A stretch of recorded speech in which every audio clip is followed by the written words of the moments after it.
తాకట్టులో ఉన్న బంగారాన్ని విడిపించి ఆ రోజు ఆన్లైన్ రేటుకే మేము కొంటాం. Sharma gold company. సార్ నమస్తే సార్, చక్రధర్ గారు. నమస్తే అండి సార్. చక్రధర్ గారు, చాలా మంది అంటే ఇన్వెస్ట్మెంట్స్ చేసేవాళ్ళు, ఇప్పుడు ఈక్విటీలో ఇన్వెస్ట్ చేసేవాళ్ళు, మ్యూచువల్ ఫండ్స్ ఇన్వెస్ట్ చేసేవాళ్ళు, అంటే చాలా మంది ఎలా ఉంటారంటే వెంటనే వాళ్ళకేదో ఇన్వెస్ట్మెంట్ చేయాలనిపిస్తుంది. సరే ఏదో ఒక 4-5 మంచి బెస్ట్ ఫండ్స్ గురించి తెలుసుకుందాం అని చెప్పి వెంటనే గూగుల్లోకి వెళ్ళి టాప్ 10 ఫండ్స్ టాప్ 5 ఫండ్స్ చూసేసి వెంటనే సెలెక్ట్ చేస్తారు. ఏదో గూగుల్లో కొన్ని రివ్యూస్ ఏదో ఉంటాయి, వెంటనే చూసి ఇన్వెస్ట్మెంట్ చేసేస్తుంటారు. ఆ తర్వాత చేతులు కాల్చుకుంటుంటారు. అయితే ఒక ఇన్వెస్ట్మెంట్ అనేది చేస్తున్నప్పుడు ఒక ఫైనాన్షియల్ అడ్వైజరు, ఒక ఫినాన్స్ ప్రొఫెషనల్ సపోర్ట్ అనేది ఎంతవరకు అవసరం అంటారు? ఏ విధంగా ఇంటర్నెట్లో ఉండే సమాచారం అంటే ఏదేదో గూగుల్లో ఉంటుంది, ఎందుకంటే గూగుల్ అనేది కూడా ఆ సంవత్సరంలో వచ్చిన ఆ ఫండ్స్లో రిటర్న్స్ చెప్తుంది, కానీ అంటే అది కాన్స్టెంట్గా ఏది చెప్పదు. అంటే ఈ ఇయర్ వచ్చింది దాన్ని ప్రైమరీగా తీసుకుంటుంది. సో మరి ఇట్లా కొన్ని రివ్యూస్ లాంటివి చూసి ఇన్వెస్ట్మెంట్ చేయడం అనేది ఎంతవరకు కరెక్ట్ అంటారు? యాక్చువల్గా ఏంటంటే చాలామంది ఫాలో అయ్యేది ఇదే, ఒక అడ్వైజర్ని సంప్రదించకుండా వాళ్ళుగా టాప్ 5 ఫండ్స్ ఏదని ఒక వాల్యూ రీసెర్చ్ కావచ్చు, ఒక మనీ కంట్రోల్ కావచ్చు, ఒక మ్యూచువల్ ఫండ్స్ ఇండియా వెబ్సైట్ కావచ్చు, లేదా ఒక గ్రో యాప్ కావచ్చు, అలాంటి వాళ్ళు తీసుకుంటారు. ఎందుకంటే సాధారణంగా మా దగ్గర ఆల్రెడీ ఇన్వెస్ట్మెంట్ చేసిన వాళ్ళు మనం కలుస్తున్నారు. ఇవాళ కొంచెం మాకు అనుకున్న రిటర్న్స్ రావట్లేదండి, మీరు సజెస్ట్ చేయండి అని చెప్పి. సో మనం కనుక వాళ్ళ చూస్తే ఏముంటాయి ఫండ్స్ వాళ్ళ దగ్గర అంటే, ఒక క్వాంట్ స్మాల్ క్యాప్ ఫండ్ కావచ్చు, లేకపోతే ఒక మన పెరిక్ వాళ్ళ ఫ్లెక్సీ క్యాప్ కావచ్చు, ఎక్కువ వాటిలో ఇన్వెస్ట్మెంట్ చేస్తున్నారు. ఎందుకు వీటిలో ఎక్కువ ఇన్వెస్ట్మెంట్ చేస్తున్నారంటే ఆ సంబంధించిన యాప్స్ అన్నీ కూడా ఈ ఇయర్ టాప్ పర్ఫార్మింగ్ ఇవి వచ్చాయి కాబట్టి అవి రికమెండ్ చేస్తున్నారు. సో అలా ఎప్పుడు రికమెండ్ చేయకూడదు. ఎందుకంటే మనకున్న ఈ 15 years ఎక్స్పీరియన్స్లో మనం ఒక టైంలో సుందరం సెలెక్ట్ మిడ్ క్యాప్ కావచ్చు అది టాప్లో ఉండేది. ఇప్పుడు ఇవాళ మనం చూస్తున్న ఈ క్వాంట్ స్మాల్ క్యాప్ ప్లేస్లో టీఎస్పీ స్మాల్ క్యాప్ ఎక్సలెంట్గా ఉండేది ఒక టైంలో. మరి వాళ్ళ ఫండ్ ఏది అంటే టాప్ 5 కాదు కదా, టాప్ 25 కూడా లేదు, ఆ ఫండ్ లేదు. అవును, ఎందుకంటే ఒక సంవత్సరం బాగా రిటర్న్స్ ఇచ్చిన ఫండ్ నెక్స్ట్ ఇయర్ ఇవ్వకపోవచ్చు, ఆ నెక్స్ట్ ఇయర్ కూడా ఇవ్వకపోవచ్చు. ఒక 10 years తర్వాత చూస్తే మేము అసలు ఆ టాప్ 10లో కూడా ఆ ఫండ్స్ ఉండవు. సో గమనీయంగా పడిపోతూ ఉంటాయి. సో కాబట్టి ఏంటంటే మనం చూడండి, మనం హాస్పిటల్కి వెళ్తాం. ఎందుకు వెళ్తామంటే మనకి హెడ్ఏక్ వచ్చినా కూడా ఆ హెడ్ఏక్ ఏంటని తెలుసుకోవాలంటే మనం ఒక డాక్టర్ని కన్సల్ట్ చేయాల్సిందే. ఆ రూట్ కాజ్ అనేది ఒక డాక్టర్ ద్వారానే తెలుస్తుంది. లీగల్ ఒపీనియన్ తీసుకోవాలని కూడా మనం సొంతంగా లీగల్ తీసుకోకుండా ఒక అడ్వకేటింగ్ ప్రతి ఒక్క దానికి ఒక ప్రొఫెషనల్ ఎలా ఉన్నారో మనకి ఇందులో ఒక ప్రొఫెషనల్ కూడా ఉంటాం కాబట్టి, ఒక అడ్వైజర్ ఉంటాడు కాబట్టి, సర్టిఫైడ్ యాంఫీ రిజిస్టర్ ఉంటారు కాబట్టి మనం వాళ్ళని అప్రోచ్ అయ్యి ఫండ్స్ని అలా సెలెక్ట్ చేసుకోవాలి. అంటే ఇప్పుడు దాని చూడండి, ఒక క్వార్టర్లీ ర్యాంకింగ్ చూడాలి, ఒక షార్ప్ రేషియో చూడాలి, ఒక టెరాన్ రేషియో చూడాలి, వాటికి మీన్, మీడియన్, స్టాండర్డ్ డివియేషన్ ఉంటాయి. సో ఇవన్నీ చూసుకున్న తర్వాతనే మనం ఫండ్ అనేది సెలెక్ట్ చేసుకోవాలి. సో అంత టైం మనకి డే టు డే జాబ్ చేసే వాళ్ళకి ఉంటుంది కాబట్టి వాళ్ళు కనుక ఒక అడ్వైజర్ని సంప్రదిస్తే మనం వాళ్ళ ద్వారా మనం కొనవచ్చు. కాకపోతే చాలామంది దగ్గర యాక్చువల్గా ఏంటంటే అడ్వైజర్కి ఒక మనం ఎక్స్పెన్స్ రేషియో పెరుగుతుంది కదా. చాలామంది ఎందుకు అప్రోచ్ అవ్వరంటే దీనికి ఎక్స్పెన్స్ రేషియో కొంచెం ఎక్కువ ఉంటుంది, వాళ్ళు కొంచెం ఏదో బ్రోకరేజ్ వస్తుంది, మనం దాన్ని తప్పించుకోవచ్చు కదా అని చాలా మంది డైరెక్ట్ యాప్ లో కొంటుంటారు. ఈ మధ్య ఈ డిస్కషన్స్ కూడా వస్తున్నాయి. రెగ్యులర్ మంచిదని, లేదంటే డైరెక్ట్ మంచిదని, లేదంటే డైరెక్ట్ మంచిది కాదనో, రెగ్యులర్ మంచిది కాదనో, ఇలా రకరకాల. మీకు ఒక మంచి ఎగ్జాంపుల్ చెప్తాను కృష్ణ గారు. ఇప్పుడు ఒక పెద్ద షిప్ ఉంది అనమాట. సో ఆ షిప్ ఏంటంటే ఒక రిపేర్కి వచ్చింది. ఆ షిప్ రిపేర్కి వచ్చినందువల్ల యాక్చువల్గా ఏంటంటే ఒక షిప్ 10 lakhs ప్రాఫిట్ ఇస్తుంది ఆ ఓనర్కి ఎవ్రీ మంత్ ఒక ట్రిప్లో. సో అట్లాంటి షిప్ పనికి రాకుండా ఒక రిపేర్ వచ్చి ఒక షిప్ యార్డ్లో ఉండిపోయింది. ఆయన చాలామంది ఎక్స్పర్ట్స్ని పిలిచారు, చూపించారు, ఇది చూడండి, ఇది రిపేర్ చేయండి అని. చాలామంది వచ్చారు, చూశారు, ఎవరి వల్ల కావట్లే. ఒక 6 months గడిచిన తర్వాత ఆయన అనుకుంటే స్క్రాప్ కమ్మేద్దాం మనకి ఎటు, దానివల్ల షిప్కి లాభం లేదు, షిప్ యార్డ్లో పెట్టినా కూడా దానికి రెంట్ కట్టాలి మనం, కాబట్టి దాన్ని ఒక స్క్రాప్ కింద నమ్మేద్దాం అని ఒక డెసిషన్కి వచ్చారు. అప్పుడు ఆయన పిఏ ఒక అడ్వైస్ ఇచ్చాడు. కాస్త ఒక అడ్వైజర్ ఉన్నాడు, ఒక టెక్నీషియన్ ఉన్నాడు, మంచి టెక్నీషియన్, నాకు కనుక్కున్నాను, ఆయన కొంచెం ఛార్జ్ చేస్తాడు, బట్ ఆయన కనుక చూపించి ఆయన లాస్ట్ ఒక ఆయన చూపించి మనం ఫైనల్ డెసిషన్ తీసుకుందాం అన్నాడు. సరే కదా, ఇన్నాళ్ళు మనం ట్రై చేసినప్పుడు అయితే టెక్నీషియన్తో ట్రై చేయకూడదు, సెకండ్ ఒపీనియన్ తీసుకుందామని ఆ ఎక్స్పర్ట్ని పిలిచారు. సో ఆ టెక్నీషియన్ ఆ మొత్తం షిప్ని ఒక 3 రోజులు స్టడీ చేసి, ఆ ఇంజన్ అంతా బాగా స్టడీ చేసి, చివరికి ఏంటంటే ఒక హ్యామర్ సుత్తి తీసుకొచ్చి ఆ ఇంజన్ మీద టిక్ టిక్ అని కొట్టాడు. ఇంజన్ స్టార్ట్ అయింది, వర్క్ అయిపోయింది. అప్పుడు బిల్ ఇచ్చాడు. ఎంత అంటే $1,500 ఇచ్చాడు. $1,500 బిల్ ఇస్తే ఆ ఓనర్కి, నువ్వు చేసింది ఏంటి, సుత్తి పెట్టావు, 2 దెబ్బలు వేసావు, దానికి 1,500 ఎందుకు, నాకు కొంచెం ఏదన్నా బైఫర్కేషన్ చెప్పు అన్నాడు. డిస్కౌంట్ లాంటిది. బైఫర్కేషన్ అసలు ఎందుకు అంత అని. సో ఆ 1500లో ఆ టెక్నీషియన్ చేశాడంటే హ్యామర్ పెట్టి కొట్టినందుకు $50 అంతే.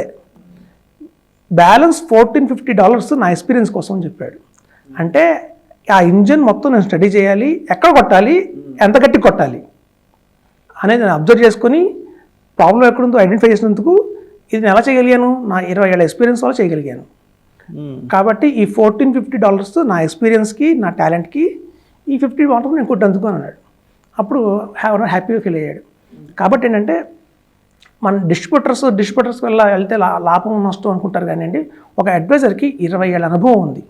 ఈ 20 ఏళ్ళ అనుభవంలో అంతకుముందు 15 సంవత్సరాల క్రితం ఉన్న ఫండ్స్ ఇవాళ ఎట్లాంటి పరిస్థితుల్లో ఉన్నాయి.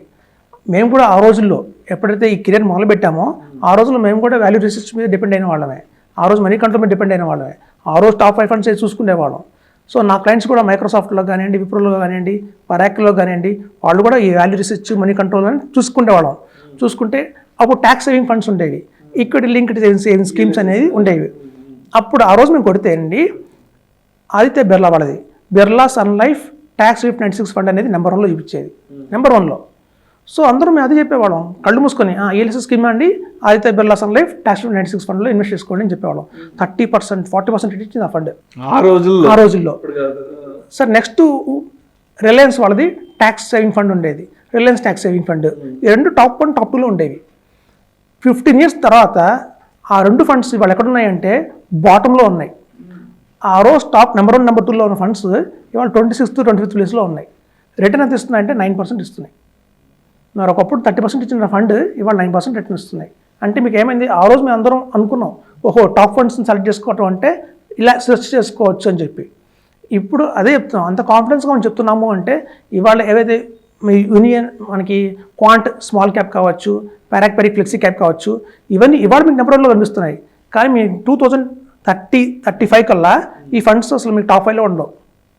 కాబట్టి ఏంటంటే ఆ రోజున్న ఫండ్స్ మాకు అనుభవం మీద తెలుసుకున్నాం మేము, ఓహో ఇలా సెర్చ్ చేయకూడదు, ఎప్పుడు కూడా టాప్ ఫండ్స్ సెలెక్ట్ చేసుకోవాలంటే ఇది కాదు ప్రాసెస్, నీకు వేరేది ఉంది, ఆ ఫండ్ మేనేజర్ చూడాలి. మీకు రీసెంట్ ఎగ్జాంపుల్ చెప్తాను.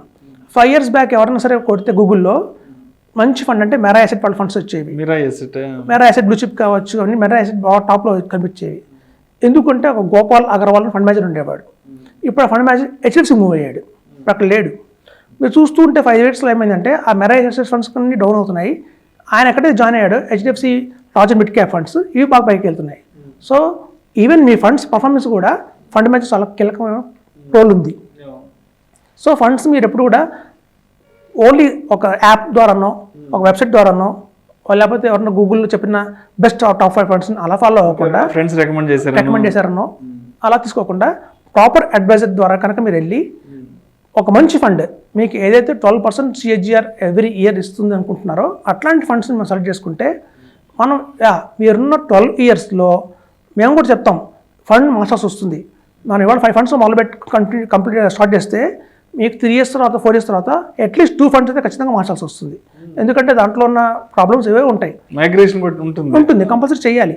ఇప్పుడు చూడండి, మనం అలానే అదే ఫండ్లో పట్టు కూర్చుంటే మనకు కరెక్ట్ రాదు, మనం అనుకున్న 1 crore గోల్ రీచ్ కాలేం.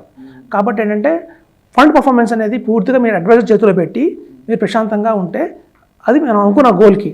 సో మీతో పాటు అడ్వైజర్ కూడా ట్రావెల్ చేస్తాడు, మీరు ఏదైతే గోల్ ఉందో చేతిలో చేపెట్టుకొని మేము నడిపిస్తాం. కాబట్టి ఆ గోల్ చివరి దాకా మీకు 100% మేము రిటర్న్ అష్యూరెన్స్ ఇస్తాం, ఖచ్చితంగా ఇంత వస్తుంది అని చెప్పి. సో అదేవిధంగా ఈ మధ్య ఈ డైరెక్ట్ రెగ్యులర్ మీద కూడా కొంత డిస్కషన్స్ బాగా వస్తున్నాయి. కొంతమంది ఇదే చేసుకోండి, లేదంటే అదే చేసుకోండి, దీని మీద ఎక్స్పెన్స్ రేషియో ఉంటుంది, లేదంటే డిస్ట్రిబ్యూటర్కి సమ్ పర్సంటేజ్ అమౌంట్ వెళ్ళిపోతుంది. అది అంతా ఒక మిత్ అండి, యాక్చువల్గా ప్రూఫ్ అని లేదు. ఇప్పుడు చూడండి, మీరు తిరుపతి దేవస్థానానికి వెళ్ళారనుకోండి, అక్కడ ఫ్రీ దర్శనం ఉంటుంది, అలాగే 300 రూపాయలు టికెట్ పెడతారు, ఇది శీఘ్రంగా అయిపోతుంది, మీకు టైం కలిసి వస్తుంది కదా. ఇప్పుడు మీరు 300 రూపీస్ ఇచ్చి మనం డైరెక్ట్గా దర్శనంకి వెళ్తే మీరు 1.5 hourలో బయటకు వస్తారు, 2 గంటలు బయటకు వచ్చేస్తారు మాక్సిమం. అదే మీరు ఫ్రీ దర్శనం అని చెప్పి లైన్ కూర్చుంటే 18 hours 24 hours కూడా పట్టుతుంది, మీకు ఆ డిఫరెన్స్ ఉంది కదా. సో అడ్వైజర్కి ఫీజు ఇచ్చినందువల్ల ఒక చిన్న పోర్షన్ 0.5% ఇచ్చినందువల్ల మీకు మంచి ఫండ్ వస్తుంది మీ చేతికి, మీరు కోటికలు త్వరగా అవుతారు. మీరుగా సొంతగా ఇన్వెస్ట్మెంట్ చేసుకుంటే మీకు ముందు 20 ఏళ్లలో మీకు వచ్చే డబ్బులు కాదు, అనుభవం వస్తుంది. ఆఫ్టర్ 20 years మనం సొంతంగా ఇన్వెస్ట్మెంట్ చేసుకుంటే మనకు వచ్చేది ఏంటంటే end of the day experience వస్తుంది తప్ప రిటర్న్ రాదు. సో మీకు ఆర్ బయింగ్ ఎక్స్పీరియన్స్, మా ఎక్స్పీరియన్స్ మీరు కొనుక్కుంటున్నారు కాబట్టి 20 years ఉన్న మా అనుభవం మీరు కొనుక్కుంటున్నారు కాబట్టి ఆ డిస్ట్రిబ్యూటర్ ఛార్జెస్ అనేది ఉంటుంది.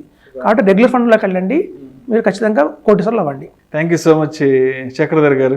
ఒక ఇన్వెస్ట్మెంట్ అనేది చేసేటప్పుడు ఎలాంటి జాగ్రత్తలు తీసుకోవాలి, ఎలాంటి విషయాల పట్ల తప్పనిసరిగా మనం కొంత రీసెర్చ్ వర్క్ అనేది చేసుకోవాలి, ఎస్పెషల్లీ ఇన్వెస్ట్మెంట్స్ చేసేటప్పుడు ఒక ఫినాన్స్ ప్రొఫెషనల్ సపోర్ట్ అనేది ఎంతవరకు అవసరం ఉంటుంది అని ఇటువంటి అన్ని రకాల అంశాల గురించి ప్రేక్షకులకు మీ విశ్లేషణ ద్వారా చాలా చక్కగా తెలియజేశారు. Thank you so much Chakradhar గారు. థ్యాంక్స్ అండి. ప్రేక్షకులకు విజ్ఞప్తి, ఈ వీడియోలో ప్రస్తావించబడిన అంశాలు కేవలం ప్రేక్షకులకు ఒక అవగాహన కొరకు, ఇన్ఫర్మేషన్ కొరకు, అవేర్నెస్ కొరకు మాత్రమే వీటి గురించి ప్రస్తావించడం అనేది ఇది మా రికమెండేషన్ అయితే కాదు. పెట్టుబడులు పెట్టే ముందు మీ ఫినాన్స్ ప్రొఫెషనల్ని సంప్రదించి మాత్రమే తుది నిర్ణయం తీసుకోగలరని మా మనవి.